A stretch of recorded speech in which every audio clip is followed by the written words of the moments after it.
Imagine standing at the edge of a cliff, the wind howling, your heart racing, staring into the vast unknown. You've loved, you've fought, you've poured your soul into someone who slipped through your fingers like sand. They pulled away, built walls, left you grasping at shadows, and now you're here, searching for answers, wondering why they retreated and what they hope for when you finally go silent. This isn't just a moment, it's a reckoning. It's the spark of a revolution within you, a call to reclaim your power, to rise from the ashes of their absence. What does an avoidant hope for when you go no contact? Let's peel back the layers of their heart, unravel the dance of avoidance, and ignite the fire that will carry you forward. This is your story, your awakening, and it begins now. When you go no contact, when you choose silence over chasing, an avoidant's first reaction is a sigh of relief. It's a truth that stings, a blade that cuts deep, but it's not about you, it's about them. Avoidants are wired differently, their hearts tethered to a fear of closeness. Intimacy, the very thing you crave, feels like a storm to them, a force that threatens to overwhelm. Their nervous system, conditioned by years of guarding against vulnerability, screams retreat when love gets too real. So they pull back, they shut down, they carve out distance to protect themselves from the weight of connection. When you step away, when you stop reaching, they exhale as if the pressure of your love has lifted. It's not that they don't care, it's that they're running from their own emotions, from the intensity of what you represent. Picture them in that moment, believing they've escaped. They might feel, for a fleeting second, like they've dodged a bullet, like they've reclaimed their freedom. But this relief, it's a house of cards, fragile and fleeting. It's not the end of their story, or yours. Avoidants don't just flee from love, they crave it too in their own conflicted way. They want connection, but on their terms, behind their walls, in the safety of their control. When you go no contact, you disrupt that delicate balance. At first, they lean into the space, savoring the quiet, but then something shifts, a memory flickers, a late night conversation, your laughter echoing in their mind, the warmth of your presence. They start to wonder. They replay moments they pushed aside, and slowly, the absence of you begins to feel heavier than they expected. This is where the tide turns. Days, weeks, maybe months later, the relief they clung to starts to crumble. They feel it, a quiet gnawing discomfort, not the loud crash of regret, but a slow burn. The space they thought they wanted becomes a void, a reminder of what they pushed away.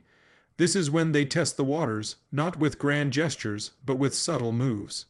A text that says nothing but means everything, a like on your post that lingers like a ghost, a fleeting check-in to see if you're still there, still waiting. They're not ready to dive back in. They may never be, but they're terrified of losing you completely. They want to know you're still within reach, that the bridge they burned hasn't collapsed entirely. But here's where your power ignites. By staying no contact, you refuse to play their game. You don't pick up their breadcrumbs.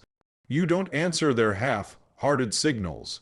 You force them to sit in the silence they created, to face the truth they've been dodging.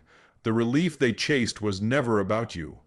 It was about escaping their own heart, their own fear of vulnerability. And that heart, it's starting to whisper your name in the quiet. Your strength lies in this choice. Not to chase, not to beg, not to prove your worth to someone who couldn't see it. Their initial relief, their fleeting sense of freedom, isn't a judgment on your value. It's a mirror reflecting their own fears, their own unhealed wounds. Avoidants live in a paradox, a tug-of, war between fear and longing. They dread closeness, but they fear being forgotten. They push you away, expecting you to pull them back, to chase after them, to prove your love is stronger than their walls. This is their script, one they've played out time and again. They've seen partners fight for them, bridge the gaps they create, offer reassurance even when they give nothing in return. Every time you chased, every time you reached out, you fed that cycle. You gave them control, the comfort of knowing you'd always be there, waiting, hoping, trying to fix what they broke. They thrived on that validation, that sense that they could retreat and return on their terms without ever fully committing. But when you go no contact, you tear that script apart. You say with every moment of silence, I'm done playing by your rules, and that silence is a thunderclap in their world. They start to realize you're not orbiting them anymore. They can't predict your next move, and for someone who thrives on control, that uncertainty is a reckoning. They might not show it right away. They might act unaffected, might even convince themselves they're fine. But beneath the surface, the ground is shifting. They're starting to feel the weight of their choices, the consequences of their withdrawal. They're beginning to see that love isn't a one-way street, that relationships demand more than showing up when it's convenient. This is why no contact is your superpower. It's not about punishing them, it's about liberating yourself. It's about stepping out of a cycle that was never yours to fix. When you walk away, you're not just giving them space. You're giving yourself permission to heal, to grow, to rediscover your worth. You're saying, I deserve a love that meets me halfway, a love that doesn't make me beg. And in that act of courage, you disrupt their entire world.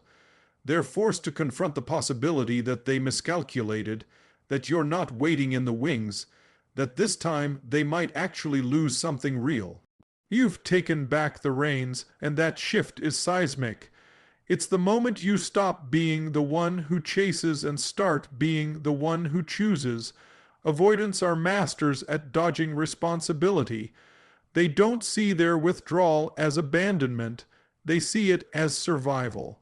They tell themselves stories to justify their actions. It wasn't the right time. We weren't compatible. They wanted too much.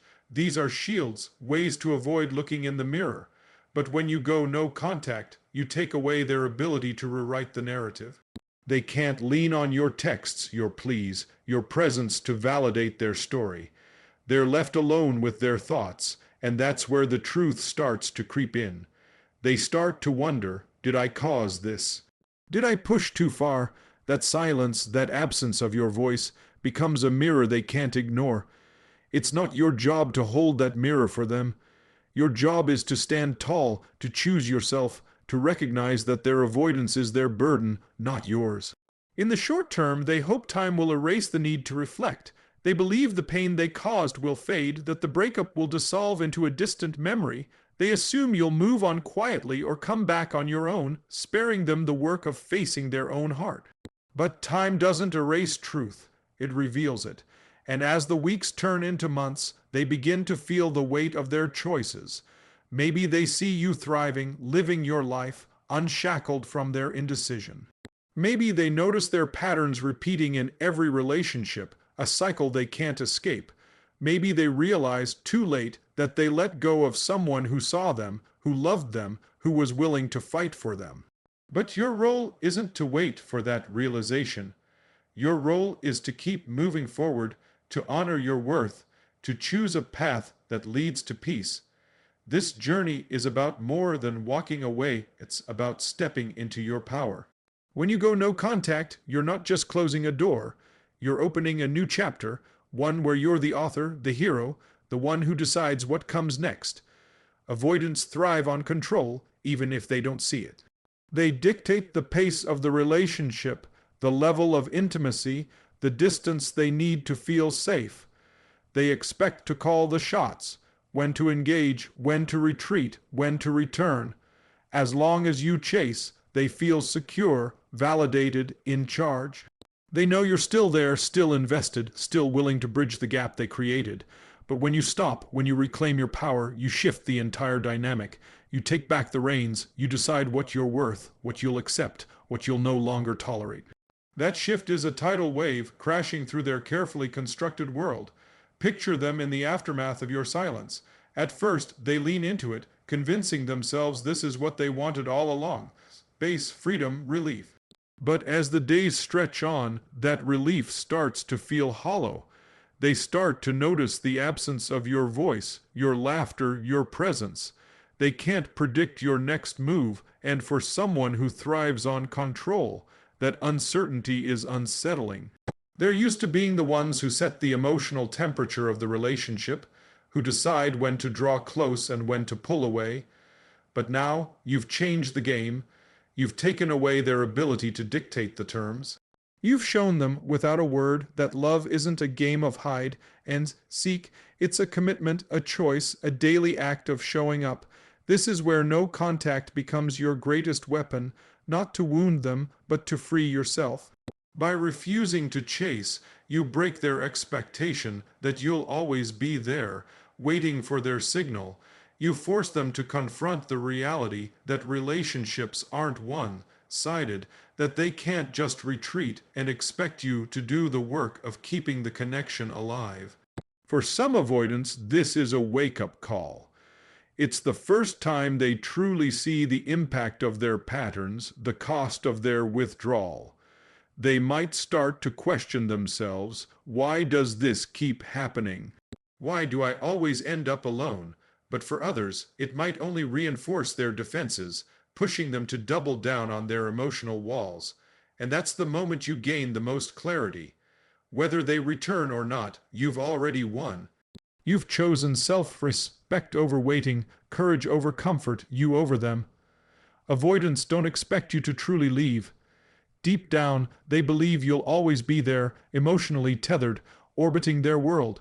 They assume they can drift in and out of your life without consequence, that you'll keep the door open, ready to welcome them back when they're ready. This belief isn't arrogance. It's a subconscious expectation, shaped by past experiences where others chased after them, fought for them, tried to pull them closer even after they pushed away. They've seen partners send long messages, ask for closure, keep the connection alive in subtle ways. It reinforces their belief that emotional availability is always within reach, that they can retreat and return on their terms without ever facing real loss. But when you go no contact, you challenge that belief. You show them that love has boundaries, that your heart is not a revolving door. You force them to face the possibility of loss, real, permanent loss. At first, they might rationalize your silence. They might tell themselves you're just hurt, that you'll come back eventually, that this is just a phase. But as time passes, as your absence becomes undeniable, a different realization sets in. They start to wonder if they miscalculated, if they assumed too much, if this time you're not just waiting in the background. This realization is unsettling because it forces them to confront something they've spent a lifetime avoiding. The reality that their presence matters, that their absence has consequences. Picture this moment, their world, once so carefully controlled, now tinged with doubt. They replay memories, moments when you showed up, when you loved them fiercely, when you saw them in ways they couldn't see themselves. They start to feel the weight of what they pushed away, the value of what they took for granted. This is when they throw out small signals, desperate to keep you tethered. A vague text, a like on social media, a random check-in. None of it means they're ready to commit, but it's enough to keep you emotionally invested, to keep you within reach. They hope you'll take these crumbs as signs of care, that you'll settle for the occasional gesture instead of the deep, consistent love you deserve. They rely on your past attachment to keep you engaged, even when they have no intention of showing up fully. But when you go no contact, you take away their ability to breadcrumb you. You refuse to settle for scraps when you deserve a feast. You force them to see that small efforts won't be enough to keep you in their life. You shift the dynamic from them having control over when and how they engage to you deciding that half-hearted love isn't worth your time. This is when they truly begin to feel the weight of what they've lost, not just you, but the comfort of knowing they could always come back. They're left with a choice, step up or lose you completely, and whether they choose to face that choice or not, you've already chosen yourself. This is your power, your victory, your moment to rise. You're not here to wait for them to change, to do the work, to become the partner you deserve. You're here to recognize that their growth is their responsibility, not yours. Your job is to protect your heart, to honor your worth, to choose a path that leads to peace. When you go no contact, you're not just walking away from them. You're walking toward a version of yourself that's stronger, wiser, more whole. You're breaking free from a dynamic that asked you to shrink, to settle, to sacrifice your heart for someone who couldn't meet you where you stood. This is your awakening, your declaration of freedom. When you go no contact, you're not just closing a chapter. You're writing a new one where you're the hero, not the one left waiting. Avoidants operate under a deeply ingrained belief that people don't truly leave them. They expect distance, but they don't expect finality. They assume that even if they push you away, you'll still be there, waiting in the background, ready to re-engage when they decide it's safe. This belief stems from their own fears, their own attachment style, their own history of partners who chased after them, who tried to fix things, who kept the door open in subtle ways. They believe they have time, that you'll always be emotionally invested, that they can return on their terms without consequence. But what happens when you don't wait? What happens when you choose to move forward, not as a tactic, but as a genuine act of self-love? That's when the dynamic shifts. That's when you break free. Avoidants are comfortable when they know you're still emotionally tied to them, even from a distance. The real discomfort begins when they sense that the connection they took for granted is slipping away. At first, they might convince themselves you're just taking a break, that you'll reach out eventually, that you're still thinking of them. But as your silence stretches on, as your absence becomes undeniable, they start to feel something new, the possibility that they've lost you for good.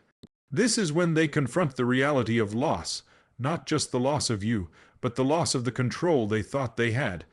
They start to replay memories, moments when you showed up with your whole heart, when you loved them in ways they couldn't reciprocate. They begin to feel the absence more intensely than they expected. This is when they might reach out, not with a full commitment, but with small gestures to test the waters. A text that feels like a lifeline, a like on your post that carries the weight of their uncertainty, a question that doesn't require real engagement. These aren't acts of courage.